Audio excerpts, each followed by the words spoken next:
பிரான்சில் நிலவும் கடுமையான வெப்ப அலை மற்றும் வீட்டு வசதி பற்றாக்குறையை சமாளிக்க புதிய வீட்டு வசதி சட்டமூலத்தை அரசு நேற்று முதல் செனட் சபையில் ஆய்வு செய்கிறது. வீட்டு வசதி வாய்ப்புகளை அதிகரிப்பதே இந்த சட்டமூலத்தின் முதன்மை நோக்கமாக கூறப்பட்டுள்ளது. இந்த சட்டமூலத்தில் உள்ள ஒரு அம்சம் பெரும் சர்ச்சையை ஏற்படுத்தியுள்ளது. ஆற்றல் திறன் குறைந்த சான்றிதழில் எஃப் அல்லது ஜி என வகைப்படுத்தப்பட்ட சுமார் 7 லட்சம் வீடுகளை மீண்டும் வாடகைக்கு விட அரசு அனுமதி கோரியுள்ளது.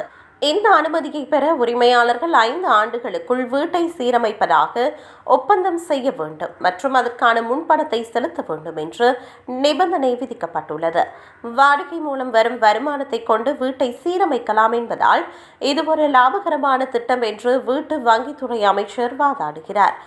இந்த சட்டமூலத்திற்கு இடதுசாரிகள் மற்றும் குத்தகைதாரர் ஆதரவு அமைப்புகள் கடும் எதிர்ப்பு வெளியிட்டன.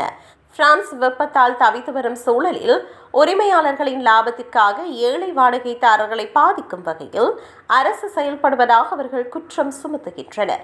இதற்கு மாறாக பல நகரங்களின் மேயர்கள் இந்த சட்ட மூலத்திற்கு ஆதரவு தெரிவித்துள்ளனர். சமூக வீடுகளை ஒதுக்கீடு செய்யும் விடயத்தில் தங்களுக்கு கூடுதல் அதிகாரங்கள் வழங்கப்பட வேண்டும் என்றும், குறிப்பாக ஒதுக்கீடுகள் மீது மேயர்களுக்கு மறுப்பு தெரிவிக்கும் உரிமை இருக்க வேண்டும் எனவும் அவர்கள் கோரிக்கை விடுத்துள்ளனர்.